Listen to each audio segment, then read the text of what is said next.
अस्सलामुअलैकुम क्लास। तो स्टार्ट करते हैं इक्लिप्स की इंस्टॉलेशन। अच्छा, इक्लिप्स जब आप लोग डाउनलोड करेंगे तो आपके पास वो इस फॉर्म में होगा, रार फाइल में, ठीक है, रार फॉर्म में।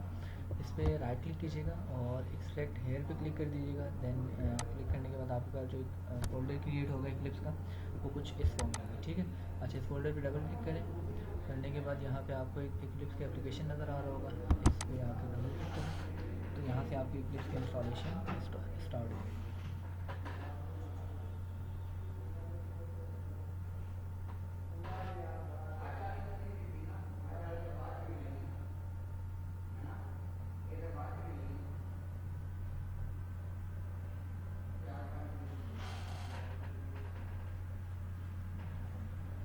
ओके, तो इक्लिप्स जो है वो इंस्टॉल होने आपका स्टार्ट हो चुके हैं। अच्छा, आपको यहाँ पे इक्लिप्स और इसके साथ जो है वो कुछ नियॉन 2 लिखा हुआ नज़र आ रहा होगा। नियॉन बेसिकली फ्लेवर है इसका, और 2 जो है वो वर्जन है। तो मे भी पॉसिबिलिटी है कि आपके पास यहाँ पे नियॉन की जगह हीलियम फ्लेवर आ रहा हो या कोई और आ रहा हो, ठीक है, तो हो सकता है ऐसा। लेकिन मोस्टली जो है वो हमारे पास नियॉन ही आ रहा होता है। ओके, सबसे पहला विंडो जो आपके पास आएगा उसमें आपसे ये पूछेगा कि आपने वर्क स्पेस यही रखना है। अच्छा, वर्क स्पेस बेसिकली वो लोकेशन होता है जहाँ पे मैं जितने भी जावा के अपने एप्लीकेशंस बनाऊंगा वो सेव कहाँ पे हो रहे होंगे, तो वो उस जगह जो है वो हमारे पास वर्क स्पेस होती है, ठीक है। तो वर्क स्पेस का ये अब मुझे एक डिफ़ॉल्ट लोकेशन बता रहा है। अब आप चाहें तो यहाँ से ब्राउज़ में जाके डिफ़ॉल्ट लोकेशन कोई और भी रख सकते हैं, ठीक है। ओके, मैं से यही रहने देता हूँ। और यहाँ पे जो ऑप्शन है use this as the default and do not ask again, इससे आप लोग चेक कर दें तो बेहतर है। फ़ायदा ये होगा कि आप लोग फिर जब बार बार इक्लिप्स ओपन करोगे तो आपको दोबारा जो है वो इस तरह कोई भी प्रॉम्प्ट नहीं दे रहा होगा, ठीक है, वर्क स्पेस के लिए। ओके, उसके बाद ओके भी क्लिक कर दें।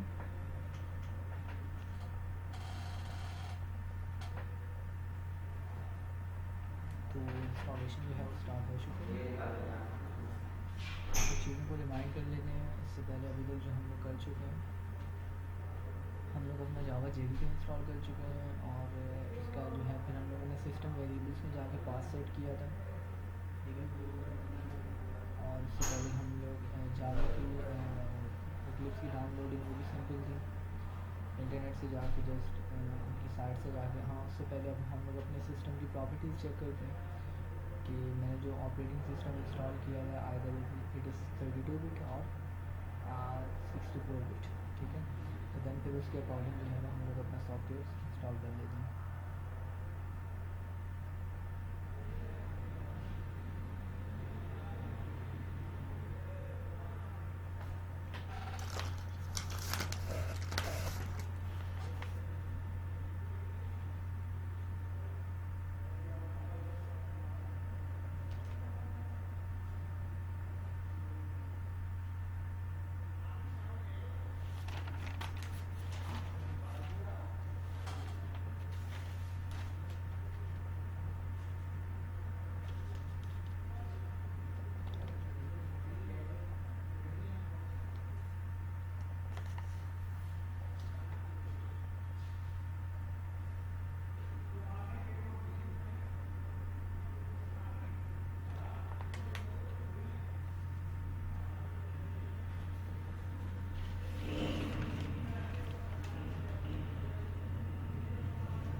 एक्लिप्स इंस्टॉल हो चुका है, ठीक है।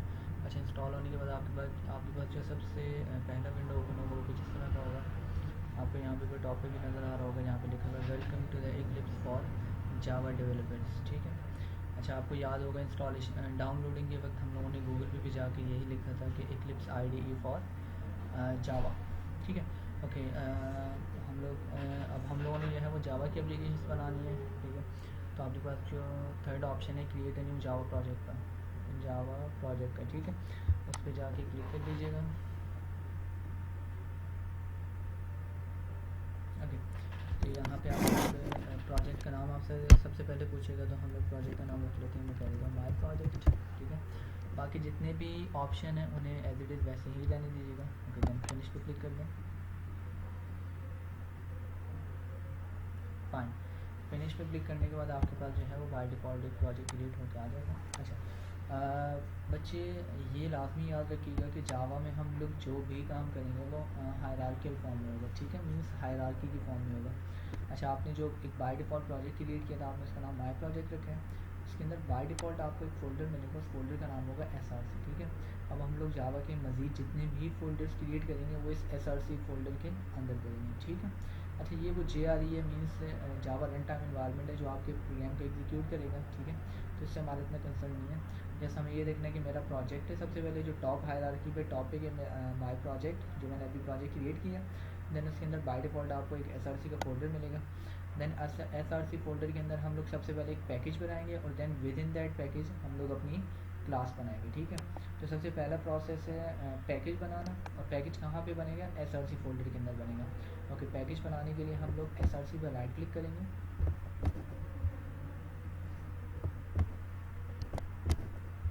ठीक है। राइट क्लिक करने के बाद न्यू आएगा, न्यू पे जाने के बाद पैकेज, ठीक है।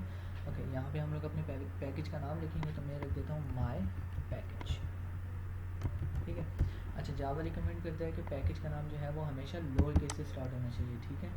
तो हमारे लिए भी अच्छा रहेगा कि जावा जो भी चीज़ें रिकमेंड करता है हम उन्हीं को जो है वो फॉलो करते हुए चलें। फिनिश पे क्लिक कर दीजिएगा। उसके बाद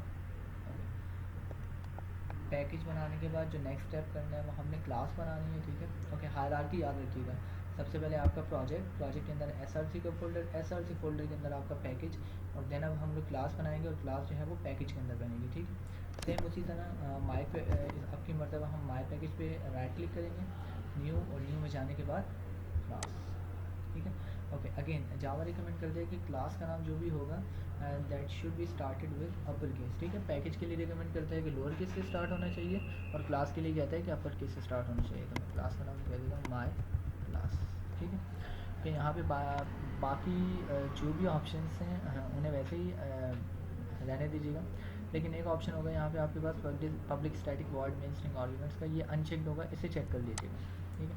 अच्छा, इसे चेक करने से इसके लिए फ़ायदा ये होगा कि ये जो स्टेटमेंट पूरा लिखा हुआ है ना, public static void main string and arguments, ये आपको जो है वो फिर खुद से नहीं लिखना पड़ेगा, ठीक है। अगर चेक नहीं करेंगे तो फिर ये आपको पूरी स्टेटमेंट जो है वो खुद लिखनी पड़ेगी, ठीक है। और पूरी लिखने में हम लोग फिर मे भी पॉसिबल है कि कहीं ना कहीं जो है वो मिस्टेक कर रहे होंगे हम लोग, ठीक है। ओके, तो आपके पास जब आप लोग अपना प्रोजेक्ट देन SRC के अंदर पैकेज और क्लास क्रिएट करने के बाद आपके पास जो जावा की सबसे पहले विंडो ओपन होगी वो कुछ इस तरह की विंडो होगी, ठीक है। अब आप लोग यहाँ पे भी देख सकते हैं कि बिल्कुल टॉप पे आपको जो है वो आपने जो पैकेज क्रिएट किया था वो नज़र आ रहा है। देन पैकेज के अंदर आपके पास वो क्लास है जो आप लोगों ने क्रिएट की थी, और क्लास के अंदर ये वो मेन फंक्शन है जो कि अभी हम लोगों ने चेक किया था, ठीक है। अच्छा, ये याद रखिएगा, ये जो मेन फंक्शन है कोई भी एप्लीकेशन हो वो हमेशा जो है वो मेन फंक्शन से एग्जीक्यूट होना स्टार्ट होती है, ठीक है। तो हम लोगों ने भी अपने जितना भी काम करना है वो मेन फंक्शन में करना है, ठीक है। अच्छा,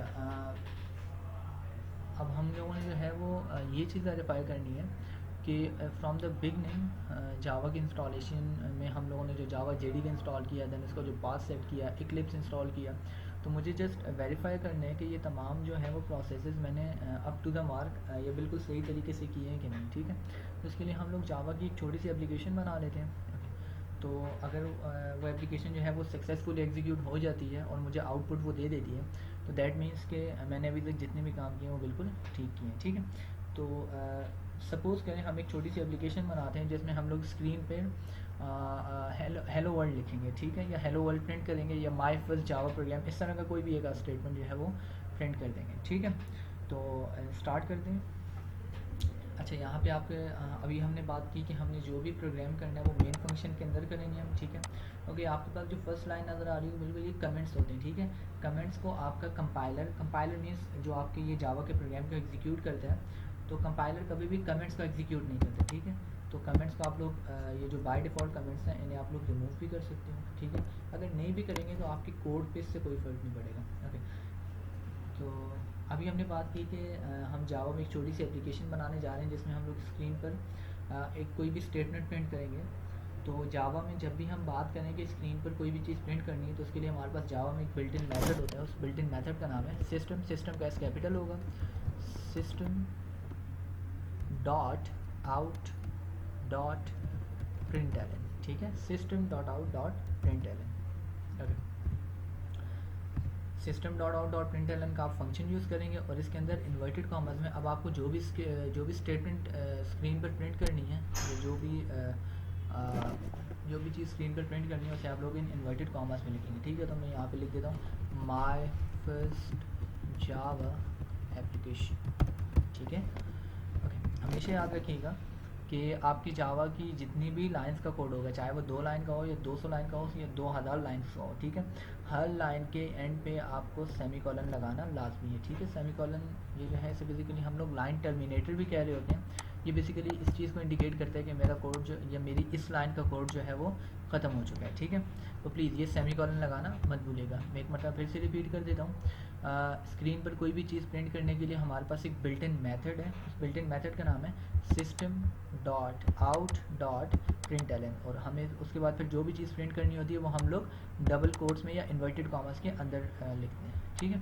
ओके, अब हम लोग इस एप्लीकेशन को एग्जीक्यूट करके देख लेते हैं। एग्जीक्यूट करने के लिए यहाँ पे आपको एक रन का ऑप्शन नज़र आ रहा होगा या आइकन नज़र आ रहा होगा, उस पर क्लिक कीजिएगा। ओके, यहाँ पे आपसे एक वार्निंग दे रहा है कि always save resources before launching, ठीक है, ओके कर दें इसे। ओके, तो आप अपनी स्क्रीन पे बिल्कुल बॉटम पे देखेंगे तो यहाँ पे आपको, मैं इसे थोड़ा सा बड़ा भी कर देता हूँ, यहाँ पे आपको आपका आउटपुट लिखा हुआ नज़र आ जाएगा, that is my first Java application, ठीक है।